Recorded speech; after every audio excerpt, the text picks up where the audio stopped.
I've been working on a few different shapes and styles and designs for one project that I'm doing at the moment, and I thought it might be a good idea to use this time to film some tutorials and show you how to make these.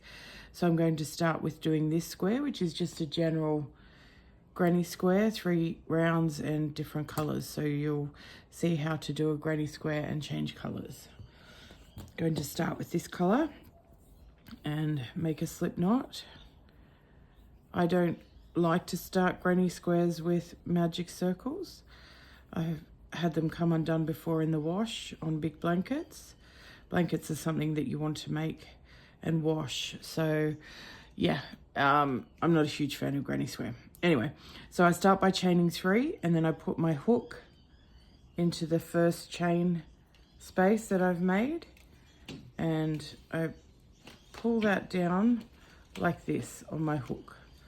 So it looks like a little U shape. And then I'm going to grab my working yarn, get the tail out of the way, yarn over and pull that through both loops on my hook. And then I can stick my finger into here and I've made my circle. So I'm going to work all my stitches into the center of this circle that I've made here. So I'm going to start with a chain 3, which counts as my first double crochet. If you find you crochet tightly, start with a chain 2. I'm just a bit looser on the crochet, so I know a chain 3 is the height that I want for my double crochet. My yarn just split.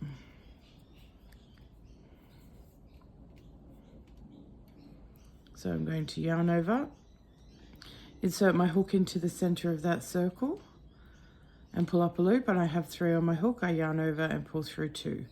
That's a double crochet. So I've got 3. I want to make 4 groups of 3 double crochet.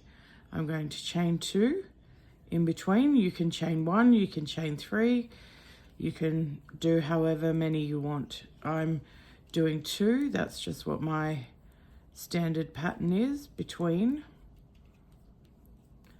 So I'm yarning over, insert my hook, pull up a loop, yarn over, pull through 2, yarn over, pull through 2. And I'm making the start of my granny square. In between my clusters of 3 double crochet, I'm chaining 2 to create the corners. So the 3 double crochets are the sides, the chain 2s are the corners. And you need 4 groups of 3 because a square has 4 sides, obviously. 1, 2, 3, 4. I've got 1, 2, 3, and now I'm going to chain 2 to make my last corner. Excuse me. Now I need to join my corner here. This is my square at the moment. And to finish it off, I've got my chain 2, but I need to join this to the very first stitch that I made.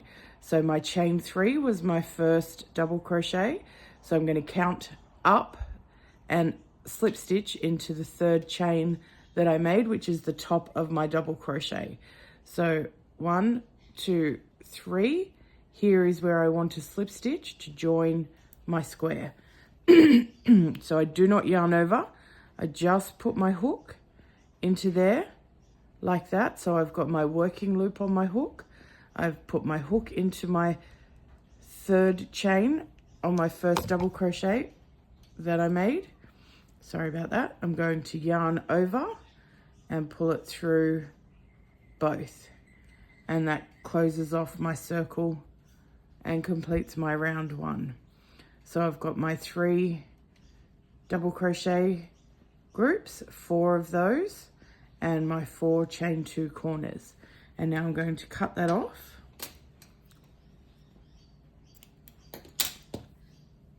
And pull that through to secure it and change color for my next row. Now, if you've done your slip knot right, you can flip your work over and pull the circle in. Even though it's not a magic circle, you should, if you do it right, you should still be able to pull that tail in. Now I'm just going to weave this in now to the next corner. so I can crochet over it as I go. You can do this with a yarn and thread, but I'm comfortable doing it with my hook, and I just like to get it to that next corner like so, and then I can crochet over it as I go. And you can do that however you prefer. You can do it at the end. I just like to do that little bit to start with. Now I'm going to get my next color.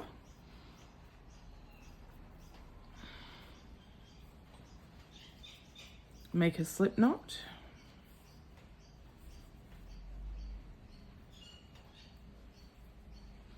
You can make a slip knot however you prefer. That's just the way that I prefer to do it. Now, I finished here. I'm going to start over here. I don't want all my ends to be sewn into the same place. So I'm going to attach my yarn over here, and to do that, I put my hook into the chain space. I put my slip knot on my hook, and I pull it just like that. And then I'm attaching it. I leave the knot at the back and my working loop at the front. And then I am going to grab that working yarn and chain 3, which counts as my first double crochet. Slide that all the way around, and now I'm going to hold the tail of the blue, the new color. I'm going to hold it with the corner. I'm going to start my next double crochets, but I'm going to work yarn over. I'm going to work over both the tail and the chain space, just to secure that end in a little bit more. Less sewing in as you're doing it as you go. So I'm working my first corner in my corner space, and I am again made the corner, 3 double crochet, chain 2, 3 double crochet. Now I'm going to chain 2 to get to my next corner. And I'm not going to carry that tail over anymore because it's a different color, you'll see it. I'm going to make my next corner, which is 3 double crochet, a chain 2, and 3 double crochet.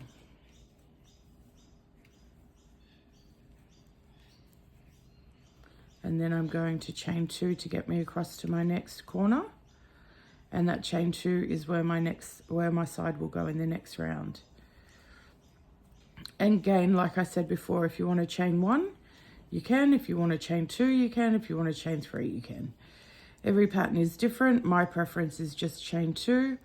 I feel like it gives it a nice flat look. I feel like it's easier when you're teaching someone that there's 2 in the corner and 2 in the sides. Just keep it easy. Keep it simple. When you've got more confidence and more knowledge, skills, practice, whatever you want to say, you can change it up and do 2 in the corner, 1 on the sides, whatever you prefer. It just depends how big you want your gaps to be. For beginners, I just suggest 2 everywhere. And again, I'm back to my joining. So I've chained 2. I'm going to insert my hook into the 3rd chain that I made, which is the top of that first double crochet, like so. I've got my working loop and my space on my hook. I'm going to yarn over and pull through both. And that is the completion of my 2nd round on my square. I will cut that off, leaving a tail to sew in. Yarn that through, pull it through, and knot it off. 2nd round complete. Now I am going to join a 3rd color and do a 3rd round. So again, making a slip knot.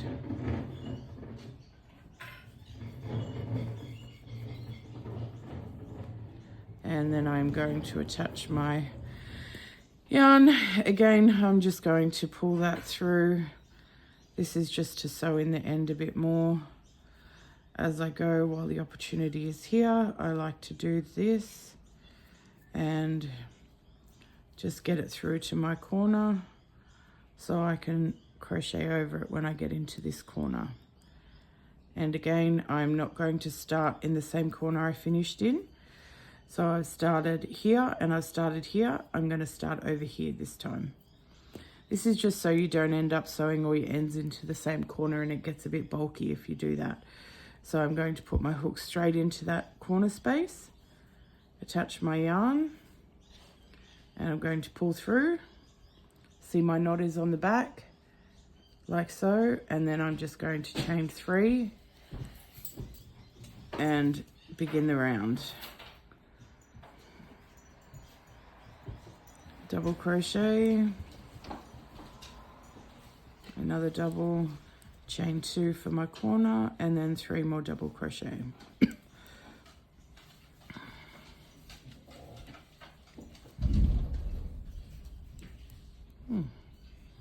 It was very loud, a big thunder bang.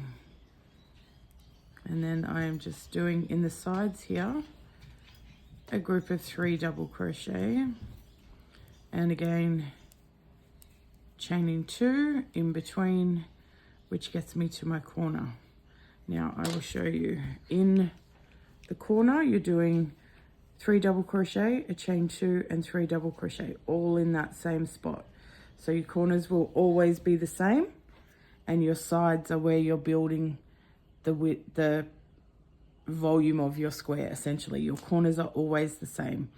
As you're going around, you'll be adding more chain 2 spaces. That makes the square grow for the sides. So again, I'm doing 3 double crochet, and I'm crocheting over that tail as well as I go.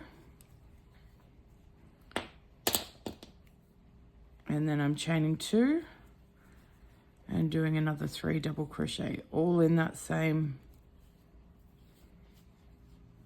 spot.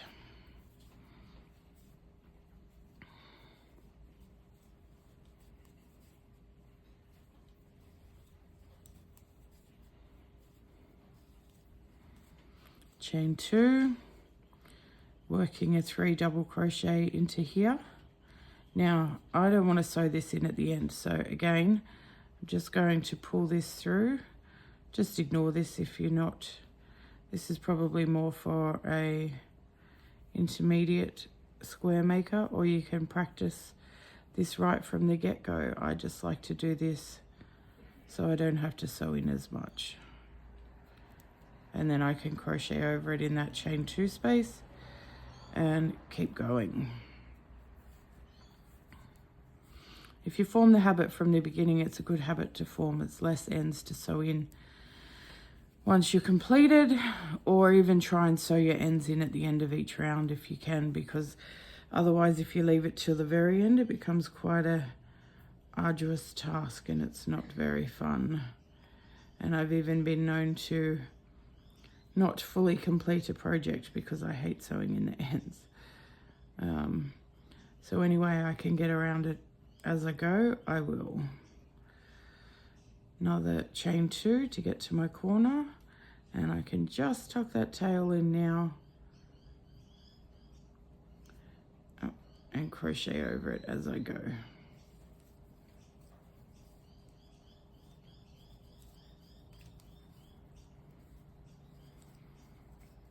And chain 2.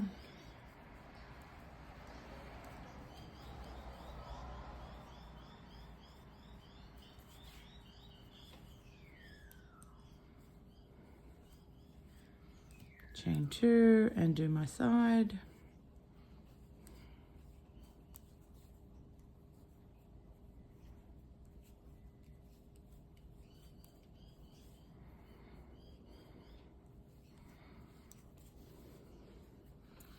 And then chain 2 to get to my last corner. Nearly done. 1, 2, 3 double crochet, a chain 2. Oh, my ball is rolling all over the place. I should have pulled it from the center to stop that from happening, but it's just scrap yarn that I'm using. Another set of 3 double crochet to complete that corner, chain 2, which builds the next side, and my last 3 double crochet.